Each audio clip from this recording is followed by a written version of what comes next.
Olá, meu amigo da TV Novo Tempo, você que nos acompanha também pela internet, aqui no programa Reavivados por Sua Palavra.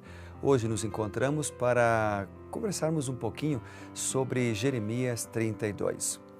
E você pode divulgar a palavra de Deus, trechos da Bíblia do capítulo de hoje ou de outros capítulos com a hashtag RPSP.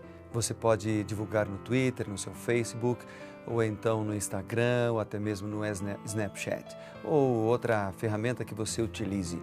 Quero também convidá-lo a visitar-nos em nossas redes sociais, no Instagram, Facebook ou Twitter, no endereço PR Evandro Fávero. E no endereço oficial da TV Novo Tempo, que é o canal, o site, o portal novotempo.com.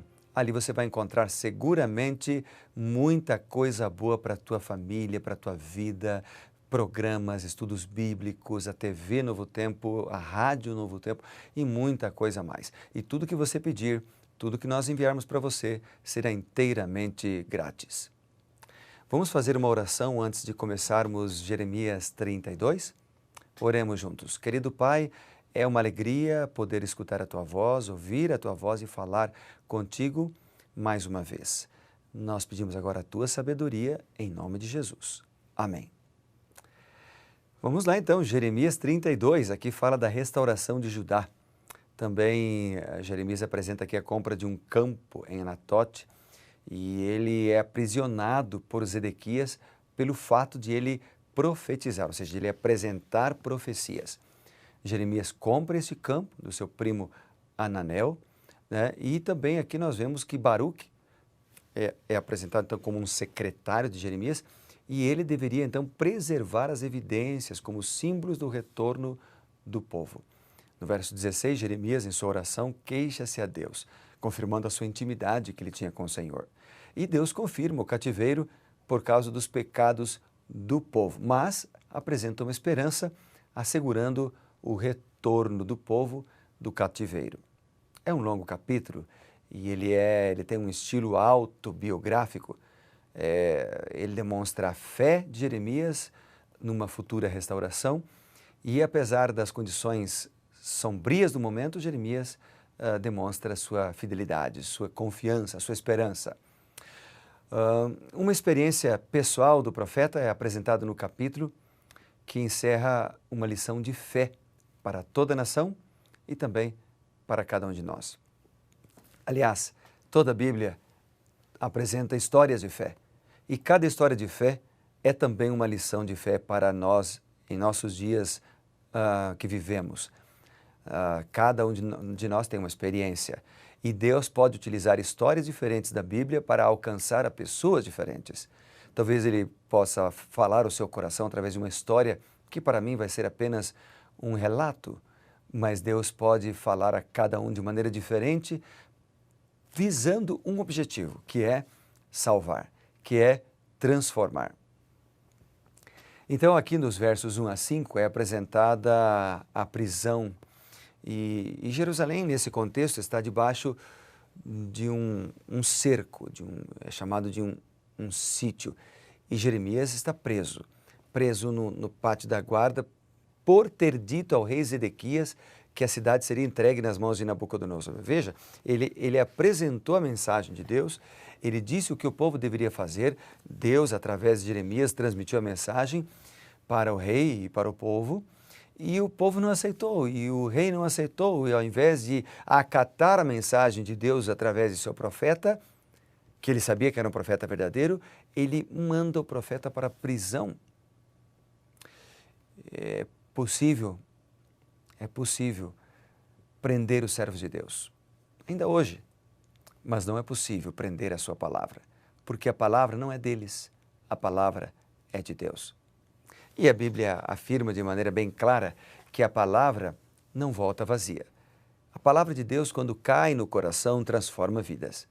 A palavra de Deus, quando cai no coração, muda caracteres. Ela pode mudar você também.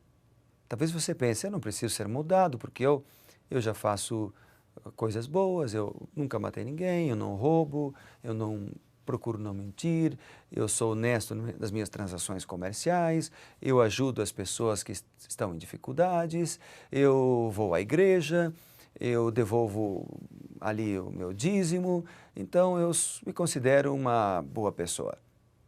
É bem provável que sim, mas lembre-se que nós não somos salvos pelas nossas obras. As obras fazem parte da salvação, mas elas não são a causa da salvação, elas são o resultado da salvação. A salvação é resultado de uma entrega da nossa vida a Cristo Jesus. Somos salvos pela fé em Cristo por meio da sua graça. É a graça de Cristo que cobre multidões de pecados. É a graça de Cristo que é o favor imerecido de Deus que transforma vidas.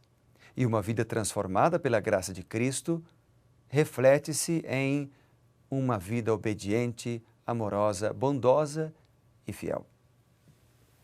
Nos versos 6 a 15 deste capítulo, nós lemos aqui a transação. Nesta condição, o Senhor ordenou que Jeremias fizesse a coisa mais ilógica, que ele comprasse uma propriedade no campo de batalha e Deus comunicou, olha, o seu primo Anael, disse Deus, está vindo para lhe oferecer uma propriedade em sua cidade natal, Anatote. Jeremias conhecia como ninguém quão sombrio seria o futuro da nação pelos próximos anos, porque Deus havia dado a ele esta promessa. Então, ele sabia que não serviria para nada comprar uma propriedade se ele não poderia desfrutar. Por que comprar essa propriedade? Mas a fé é assim. Nós obedecemos a Deus. Nós obedecemos a Deus. Veja, no verso 6 começa dizendo, veio a mim a palavra do Senhor. Então, obedecer a Deus, apesar de não entender muitas vezes as ordens de Deus, isso é fé. Isso é fé. Não obedecemos a Deus somente por aquilo que nós vemos, mas pela fé de que Ele sabe o que é melhor. Ter fé não é acreditar apesar das evidências, mas obedecer apesar das consequências. É isso aí. Depois encontramos aqui os versos 16 a 25. E aqui nós temos várias outras lições, ainda dentro desse contexto. Então, aqui nós temos a reação do profeta à ordem de Deus, a partir do verso 16. E depois de obedecer às ordens de Deus, num ato de fé, Jeremias quis entender a razão para que se realizasse a compra do terreno.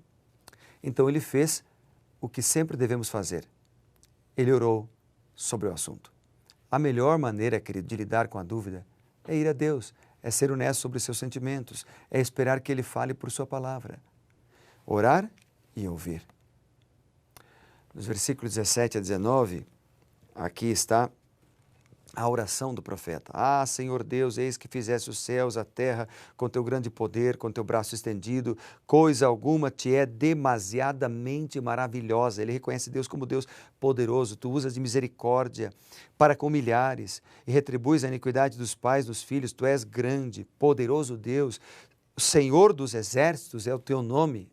Uau! Olha a declaração. E ainda Jeremias diz, grande em conselho, magnífico em obras, teus olhos estão abertos sobre todos os caminhos dos filhos dos homens, para dar a cada um segundo o seu proceder, segundo as suas obras. Então ele apresenta um Deus maravilhoso, um Deus poderoso, um Deus grande, misericordioso. A verdadeira oração, ela começa assim, com adoração. E concentra-se na grandeza de Deus. Deus é o maior, Deus é maior que os nossos problemas. E quanto mais reconhecemos a sua grandeza, menos ameaçadoras se tornarão as dificuldades. Depois do verso 20 a 23, ele também faz parte dessa oração. E aqui, 20 a 23, ele ainda diz, tu puseste sinais, maravilhas na terra. Ele continua fazendo uma oração e declarando essa grandeza de Deus. Ele diz, tu tiraste o povo de Israel da terra do Egito, com sinais e maravilhas, com mão poderosa, braço estendido, lhes deste a terra, com juramento prometeste aos seus pais terra que mana leite e mel. Então, ele mostra que Deus agiu no passado e ele lembra que ele cumpre as suas promessas e supre as necessidades do povo. No verso 24 e 25, uma dúvida persistia no coração de Jeremias. Uma vez que todas as evidências mostravam que a compra do terreno não tinha lógica, Será que ele teria feito um papel de tolo? Mas a oração terminou com o profeta compartilhando sua situação e deixando o problema nas mãos de Deus. Ele diz, contudo, ó Senhor, tu me dissestes, compra o campo por dinheiro, chama testemunhas, embora já esteja a cidade entregue nas mãos dos caldeus. Ele confiava em Deus. Por isso, dos versos 26 a 44, nós encontramos a confirmação. Deus supriu a necessidade do seu servo, confirmou que as suas decisões haviam sido corretas. E o tema central da oração, ela foi o que está no verso 17. Ele diz aqui no versículo 17, diz assim, coisa alguma te é demasiadamente maravilhosa. E no verso 27, ele diz assim, olha só, eis que eu sou o Senhor, o Deus de todos os viventes, acaso haveria coisa demasiadamente maravilhosa para mim? Deus reafirma essa verdade, não há nada que Deus não possa fazer. Verso 28 a 35, a cidade está arrumando para a destruição por causa das frequentes transgressões do povo. E no versículo 40, nós encontramos a aliança eterna de Deus com o seu povo. Quantas lições nós encontramos então nesses versículos, não é mesmo? Aqui Jeremias apresenta-nos agora lições para nós hoje também, de que Deus é forte, Deus é grande, Deus é poderoso e Ele pode todas as coisas. Para Ele não há limites. Algumas lições importantes então. O mundo pode rir hoje por causa da nossa fé, do nosso investimento no futuro, mas Deus cumprirá suas promessas. Ele nos levará para o Éden restaurado. Quem toma posse das promessas e da visão de Deus para os seus filhos, recusa-se a sacrificar o eterno em troca do temporário. Por pouco, muitas pessoas sacrificam o eterno. Sabe, às vezes podemos até ser ridicularizados, mas nós sabemos o que Deus tem preparado para nós no final. Outra lição é que perplexidades confrontarão a cada um de nós dia a dia, mas nós devemos saber que se nos apegarmos à palavra de Deus, seremos abençoados. Que lições grandiosas, não é mesmo? Vamos orar para que ela seja uma realidade na nossa vida? Quero orar com você agora, por isso e por outras coisas. Querido Pai, louvado seja Teu nome pelas lições que aprendemos nesse lindo capítulo hoje de Jeremias.